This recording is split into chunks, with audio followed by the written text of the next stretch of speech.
কিছু বিচার পায়, কিছু প্রমাণের অপেক্ষায়। সত্য ঘটনার অনুপ্রেরণায় এরই মধ্যে শেষ হয়েছে ট্রাইব্যুনাল সিনেমা শুটিং।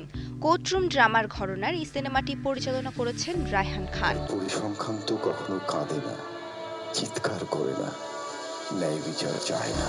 নারী ও শিশু নির্যাতন 2001 আইনের একটি আলোচিত মামলা থেকে অনুপ্রাণিত হয়েছে নির্মিত এই সিনেমা, যেখানে থাকবে ন্যায় বিচার, নৈতিকতা ও রায়ের পেছনের অজানা রাজনীতির গল্প। আদালতের নীরব ফাইলে ধুলো পড়া কেস নম্বরে একটার পর একটা তারিখে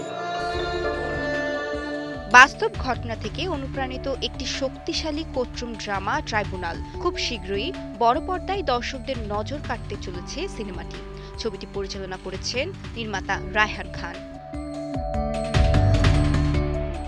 গতকাল রাজধানীর একটি হোটেলে হয়ে গেল ছবিটির মহরত, যেখানে উপস্থিত ছিলেন অভিনেত্রী তানিয়া বৃষ্টি, মৌসুমী হামিদ ও সায়রা আক্তার সহ সিনেমার কলাকৌশলীরা। আমি এটা বলবো না এটা সোশ্যাল মেসেজ, এটাতে এন্টারটেইনও আছে ডেফিনেটলি, এটা যেহেতু বড় পর্দার ব্যাপার। সো এটার মধ্যে সবকিছু মিক্সড আপনারা পাবেন, শুধু একটা ধাঁচের ব্যাপারটা তা না। বাট হ্যাঁ, একটা কেস নিয়ে ডেফিনেটলি গল্প, বাট ওটার মধ্যেই আপনারা এন্টারটেইন হবেন, এটার মধ্যে আপনারা কান্না করবেন, এটার মধ্যে আপনারা টুইস্ট খুঁজবেন আর একটু পর আসলে এটা কি হতে যাচ্ছে, কেন হতে যাচ্ছে। টানা তৃতীয়বার অর্জন করেছে দেশের সেরা সুপার ব্র্যান্ড স্বীকৃতি বসুন্ধরা টিস্যু।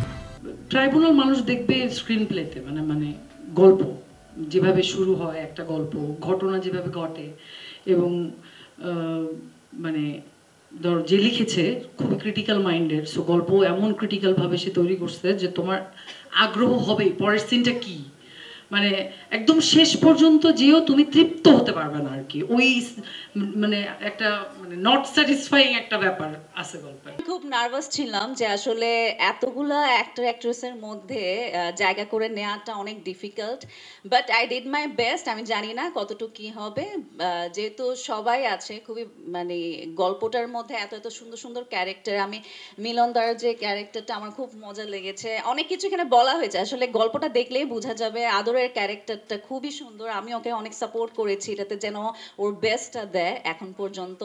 আমরা অনেক সিনেমাতে অনেক মানে কাজ দেখেছি, বাট আমার মনে হচ্ছে এখানে পুরোপুরিও ভেঙ্গে একজন অ্যাক্টর, মানে প্রপার অ্যাক্টর যেটা হচ্ছে আর কি রায়হান ভাইয়া তৈরি করতে পেরেছে। ট্রাইব্যুনাল একটা অদ্ভুত গল্প।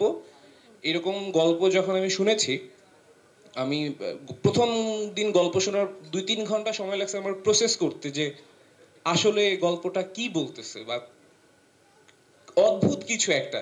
মানে এটা আমি যদি আপনাকে বলি যে অসাধারণ কিছু তাও কম হবে, যদি বলি যে নতুন কিছু, হয়তো আমাদের ইন্ডাস্ট্রির জন্য গল্প বলার নতুন একটা ধরন আসতে যাচ্ছে আসলে ট্রাইব্যুনাল। ট্রাইব্যুনাল সিনেমাটি হতে যাচ্ছে পরিচালক রায়হান খানের প্রথম সিনেমা। এই গল্পটা লেখা হয়েছিল হচ্ছে 2001-এ। 2001-এ যখন লেখা হয় তখন একটা কোম্পানিকে আমরা প্রেজেন্ট করেছিলাম।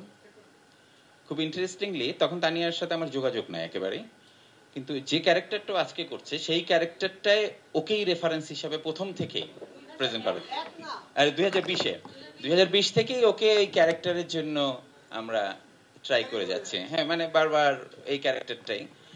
সেটা কারণ হচ্ছে ক্যারেক্টারটা আপনারা যখন দেখবেন আপনারা বলবেন যে এটা ওকেই মনে হয় দরকার ছিল। আর তাই কাজের ব্যাপারে একটু বেশি যত্নশীল ছিলেন এই পরিচালক। সব মিলিয়ে ট্রাইব্যুনাল হতে যাচ্ছে এমন এক সিনেমা যা কেবল বিনোদন নয়, দর্শককে ভাবাবে, প্রশ্ন তুলবে আর হয়তো সমাজের অন্তর্নিহিত কিছু সত্যের মুখোমুখি দাঁড় করাবে। শ্রেয়া রায়, কালের কণ্ঠ।